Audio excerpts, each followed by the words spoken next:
Lecture de la Bhagavad Gita telle qu'elle est, de sa divine grâce A.C. Bhaktivedanta Swami Srila Prabhupada. Préface de Olivier Lacombe, professeur honoraire à l'Université de Paris-Sorbonne. Le public français a surtout entendu parler jusqu'ici de la voie du yoga et de la voie du jnana, connaissance libératrice, comme représentative des doctrines et méthodes spirituelles de l'Inde brahmanique. Or, voici que depuis quelque temps, son attention est attirée de diverses manières sur la voie de la bhakti par les adeptes de la conscience de Krishna. C'est un fait, l'intelligence hindoue moderne et à sa suite cette partie de l'opinion occidentale qu'a marqué le néo-hindouisme n'ont pas rendu pleine justice au chemin de la bhakti, tenu pour populaire et mineur ou au mieux subordonné. Il faut assurément faire appel de ce jugement. La tradition bhakta a suscité l'un des monuments les plus grandioses, en ampleur et en valeur, de l'indianité.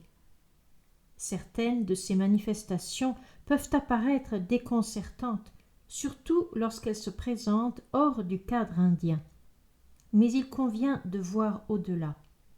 Qu'est-ce donc que la bhakti? Le terme se rattache à une racine verbale sanskrite, bhaj, signifiant à l'actif, donné en partage et au moyen de recevoir en partage. D'où le substantif bhaga, la bonne part, le bonheur, à partir duquel a été formé l'un des noms divins, Bhagavan, celui qui a la bonne part, le bienheureux. L'adjectif verbal bhakta, entre autres acceptations, s'applique aux personnes qui reçoivent par grâce une part de la vie divine, s'engageant totalement en la cause du bienheureux, se dévouant sans réserve à son service. Et la bhakti est la manière d'être du bhakta, érigée en discipline spirituelle et chemin de salut autonome. Multiforme et remontant à une haute antiquité, ce vigoureux courant de pensée et pratiques religieuses s'est diversement organisé au long des siècles en fonction de telle ou telle figure ou appellation divine. C'est la bhakti consacrée à Krishna, lui-même adoré comme la suprême déité qui nous intéresse ici. Elle se fonde sur le document sacré appelé Bhagavad Gita, le chant du bienheureux, reproduit sous le présent ouvrage avec traduction et commentaires. Souvent considéré comme une Upanishad, ce chant jouit dans le brahmanisme de l'autorité doctrinale la plus élevée en tant qu'inséré dans la grande épopée du Mahabharata. Il n'est pas seulement à la source, mais aussi au plus large du fleuve de la tradition. Le Harivamsha, appendice du Mahabharata, le Vishnu et le Bhagavad Purana racontent la geste de Krishna. Le Bhagavad oriente la bhakti krishnaïte dans un sens fortement affectif et extatique, tout en développant l'aspect védantique de sa métaphysique. Parmi les très nombreuses personnalités qui ont illustré l'histoire du krishnaïsme, celle de Chaitanya doit retenir spécialement notre attention. Il naquit en 1486 à Navadvip, centre intellectuel important du Bengale à cette époque. Il appartenait à la caste brahmanique. Son nom était Vishvambar Mishra. Il fut d'abord chef de famille et maître d'une école où le savoir du temps était dispensé en sanskrit. Mais un pèlerinage à Gaya en 1506 lui permet de découvrir sa vocation profonde et véritable de grand bhakta de Krishna. En 1510, il devient renonçant, sannyas, sous le nom de Shri Krishna Chaitanya, ou plus brièvement Chaitanya. Il circula d'abord beaucoup, à la façon des religieux de son ordre, séjourna à Vrindavan, au lieu saint du krishnaïsme, puis en 1515 se retira définitivement à Puri, autre centre vishnouite majeur, où il quittera ce monde en 1533. Le mot sanskrit Chaitanya signifie pensée ou conscience. Attribué à la divinité, il prend le sens de conscience absolue. Chez Krishna, Chaitanya veut donc dire Krishna, conscience absolue, ou si l'on préfère, la conscience de Krishna. D'où le nom porté par le mouvement religieux qui assume la responsabilité de la présente publication. Bien que riche d'une excellente culture brahmanique, Vishvambar a très peu écrit. Sa doctrine a principalement été élaborée puis transmise par ses grands disciples de la première heure, connus collectivement comme les 6 Goswamis. Sa métaphysique est délibérément d'appartenance védantique. Elle comporte des nuances propres que fixera l'appellation d'Achintya Beda Beda Tattva, la doctrine de l'inconcevable différence dans la non-différence. La tension ontologique entre l'âme infinie et Dieu, entre la multiplicité et l'unité omniprésente, est ainsi sauvegardée dans la mesure où elle est jugée nécessaire au déploiement de la bhakti. L'antique et célèbre définition de l'absolu comme être, pensée, béatitude est conservée par Chaitanya. Cependant, l'être pour lui n'est pas consubstantiel à une pensée impersonnelle et une béatitude quiescente, mais à une conscience personnelle et un amour passionné, prema, qui provoque intense émotion, bhava, et transport de joie, lada. Enfin, la théorie esthétique du rasa, saveur poétique, convenablement transposée et enrichie, permet une fine analyse et un arrangement des sentiments religieux spécifiquement tchétaniens et de leur gamme subtile. Quant au culte, l'un de ses aspects les plus originaux consiste en sankirtan, procession de louanges chantées et dansées, manière d'oratorio en mouvement pour lequel Chaitanya lui-même composa des mélodies. Il faut aussi mentionner l'invocation répétée Hare Krishna, Oh Hari, Oh Krishna. L'original du présent ouvrage est dû à la plume du Swami Bhaktivedanta. Il consiste essentiellement en une traduction commentée de la Bhagavad Gita. Il est rédigé en anglais, langue dont le Swami a la pleine maîtrise, en même temps que celle du sanskrit et du bengali. En tant que successeur en ligne régulière de Chaitanya, l'auteur a droit, selon les usages indiens, à une titulature auguste. Sa divine grâce est ici Bhaktivedanta Swami Prabhupada. Le grand intérêt de sa lecture de la Bhagavad Gita tient donc à ce qu'elle nous propose une interprétation autorisée du livre sacré selon les normes de la tradition tchétanienne. Quant à la version française, ici offerte au public, elle se veut littéralement fidèle au texte anglais du Swami Bhaktivedanta.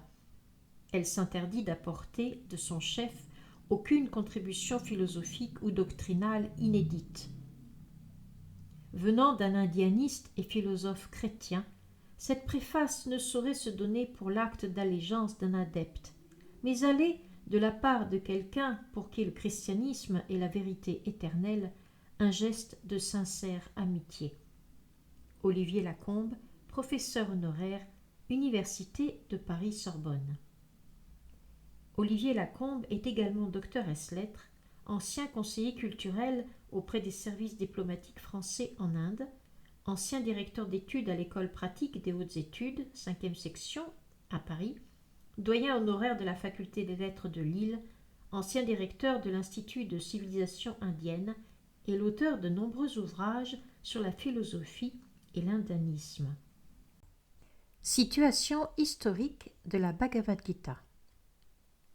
Bien que la Bhagavad Gita soit largement publiée et lue comme un ouvrage à part entière, elle fait originellement partie du Mahabharata, grande épopée historique des temps anciens, rédigée en sanskrit et rapportant les événements précurseurs de l'âge de Kali.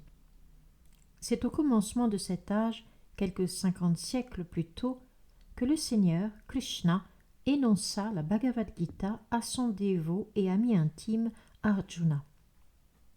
Leur dialogue, l'un des plus grands que l'humanité ait connu au niveau philosophique et religieux, eut lieu juste avant qu'une guerre fratricide n'opposât les 100 fils de Dhritarashtra à leurs cousins, les fils de Pandu, les Pandavas.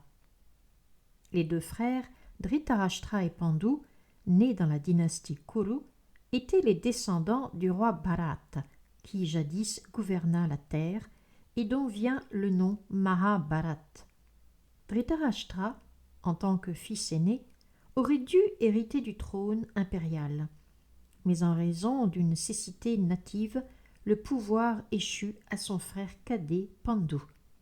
Toutefois, comme ce dernier mourut prématurément, ses 5 jeunes fils, Yudhishthir, Bhima, Arjuna, Nakula et Sahadev, furent confiés à Dhritarashtra qui occupa le trône. Ainsi, les fils de Dhritarashtra et les 5 Pandavas grandirent-ils dans le même palais. Tous furent entraînés à l'art militaire par Dronacharya, maître d'armes expert et conseillé par l'aïeul révéré du clan, Bhishma. Les fils de Dhritarashtra, plus particulièrement Duryodhana, l'aîné, haïssaient et jalousaient les Pandavas. Quant au faible Dhritarashtra, il désirait voir ses fils hériter du royaume à la place des fils de Pandu. Duryodhana, avec le consentement de son père, résolut alors de tuer les Pandavas, mais ses plans furent déjoués grâce à la protection bienveillante de Vidura, leur oncle, et de Krishna, leur cousin. Krishna n'était pas un homme ordinaire, mais Dieu, la personne suprême, descendu sur terre. Dans son rôle de prince d'une dynastie contemporaine, il était le neveu de Kunti, également appelée Prita, épouse de Pandu et mère des Pandavas. En tant que parent et soutien de la religion, Krishna favorisa les vertueux fils de Pandu et les protégea.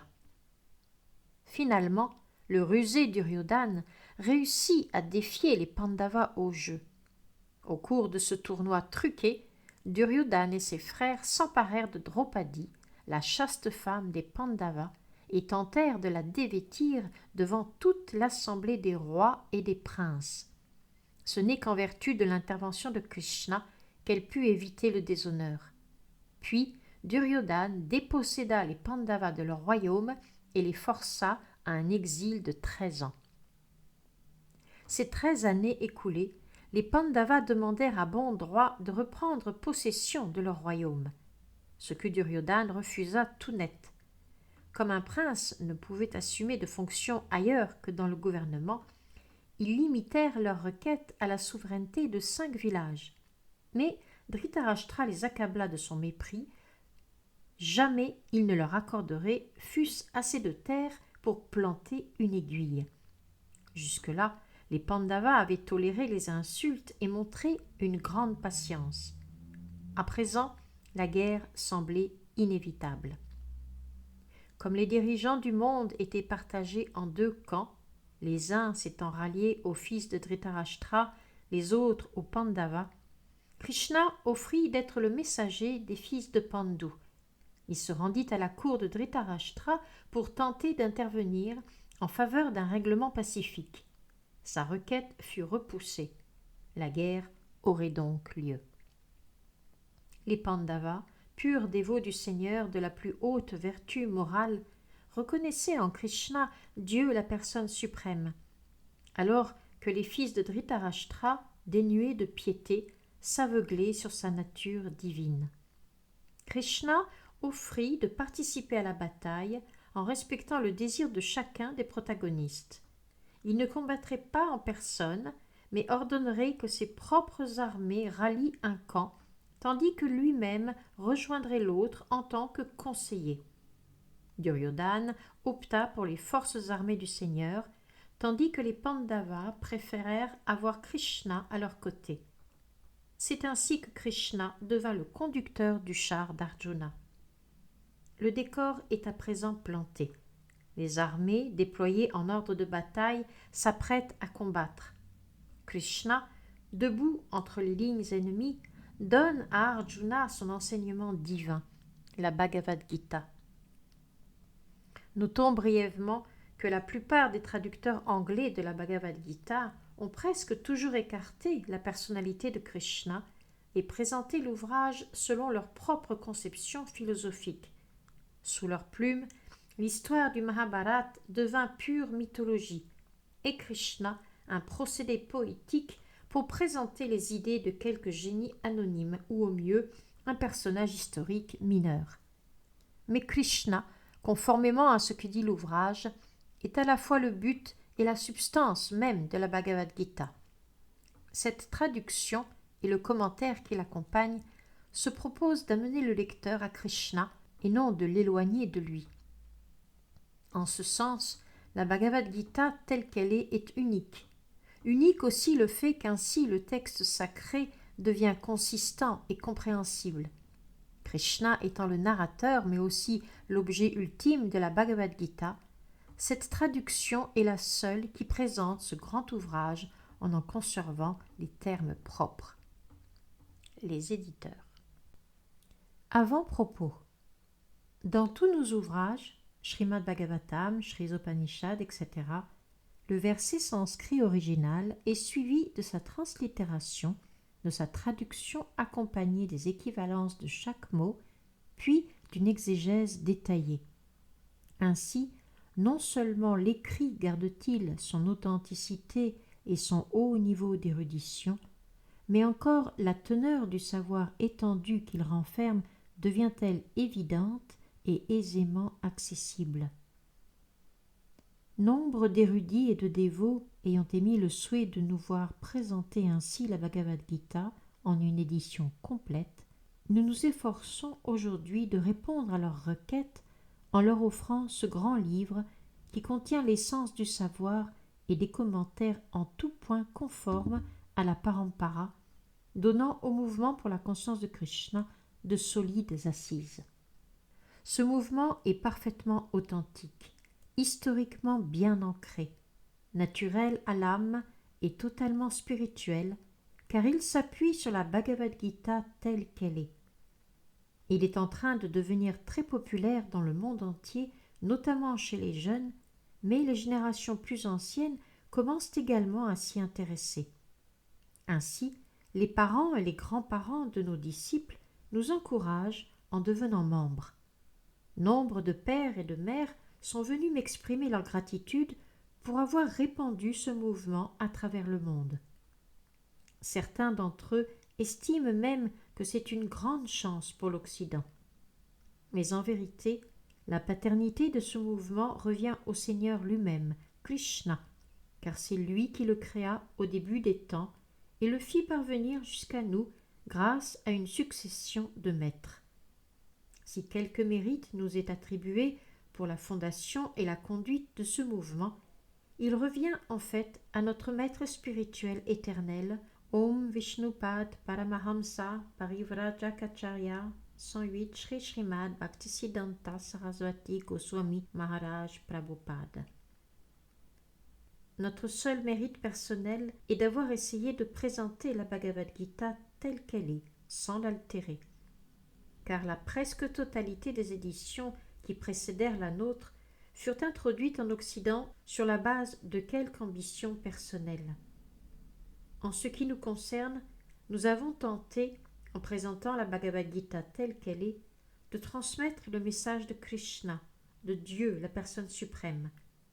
Nous n'avons d'autre dessein que de faire connaître la volonté de Krishna plutôt que les spéculations de politiciens, savants ou philosophes qui, en dépit d'un vaste savoir, n'ont guère connaissance de Krishna.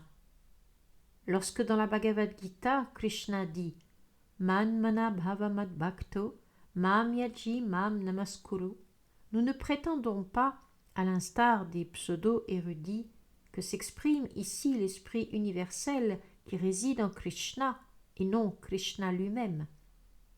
Krishna étant absolu, il n'existe aucune différence entre son nom, sa forme, ses attributs, ses divertissements et sa personne.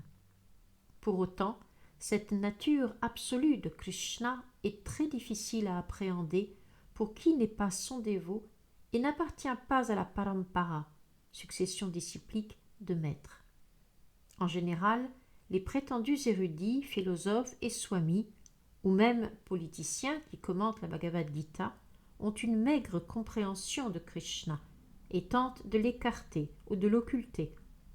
Sri Chaitanya nous met en garde contre ces commentaires non autorisés connus en Inde sous le nom de Mayavad Bhashya. Il explique clairement que quiconque essaie de comprendre la Bhagavad Gita en se référant à la pensée mayavadi commet une grossière erreur. Ainsi égaré, l'étudiant finit par se détourner de la voie spirituelle et n'est plus en mesure de retourner à Dieu en son éternelle demeure.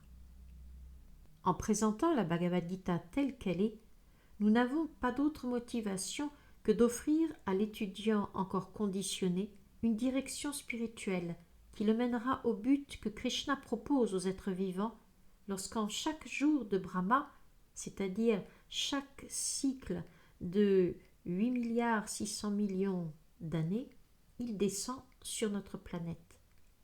Cette destinée est parfaitement décrite dans la Bhagavad Gita et nous devons la reconnaître comme telle, faute de quoi on s'évertuera en vain à essayer de comprendre l'ouvrage, tout comme on cherchera vainement à connaître celui qui l'énonça, Krishna. Il y a des centaines de millions d'années, le Seigneur enseigna en tout premier lieu la Bhagavad Gita aux dévas du soleil. C'est un fait qu'il faut accepter pour comprendre la signification historique de celle-ci sans faussement l'interpréter sur la base de l'autorité de Krishna. Interpréter la Bhagavad Gita sans se référer à la volonté du Seigneur, c'est commettre la plus grande des offenses.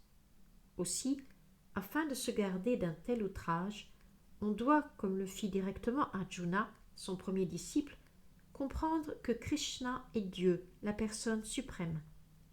Saisir ainsi le sens de la Bhagavad Gita constitue la voie authentique dont on peut affirmer qu'elle est la plus propice au bien-être de la société, car elle permet à l'homme de s'acquitter de la mission qui lui est échue en tant qu'être humain. La voie de la conscience de Krishna est essentielle pour la société humaine, car elle offre d'atteindre la perfection de l'existence. Comment ? C'est ce qu'explique dans tous les détails la Bhagavad Gita. Malheureusement, certains ergoteurs matérialistes se sont servis de la Bhagavad Gita pour légitimer leur vue démoniaque et détourner les hommes du juste entendement des principes de base de la vie. Or, chacun est tenu de connaître la grandeur de Dieu, de Krishna, de même que la véritable position de l'être vivant. Il convient de savoir que l'être doit éternellement servir quelqu'un, et qu'à moins de servir Krishna, il lui faut servir l'illusion sous les diverses formes qu'engendre la combinaison des trois modes d'influence de la nature matérielle, et ainsi errer perpétuellement, prisonnier du cycle des morts et des renaissances, auquel même le Mayavadi, soi-disant libéré, reste soumis. Ce savoir est une grande science qu'il est dans l'intérêt de tout homme d'assimiler. En cet âge de Kali, la plupart des gens sont fascinés par l'énergie externe de Krishna. Ils sont persuadés que s'ils parviennent à accroître les commodités matérielles de la vie, ils trouveront le bonheur. Ils mésestiment la puissante nature matérielle qui emprisonne les êtres dans ses lois rigoureuses. L'être vivant fait partie intégrante du Seigneur. C'est pourquoi il ne saurait trouver le bonheur autrement qu'en servant le Seigneur, autrement qu'en remplissant sa fonction originelle.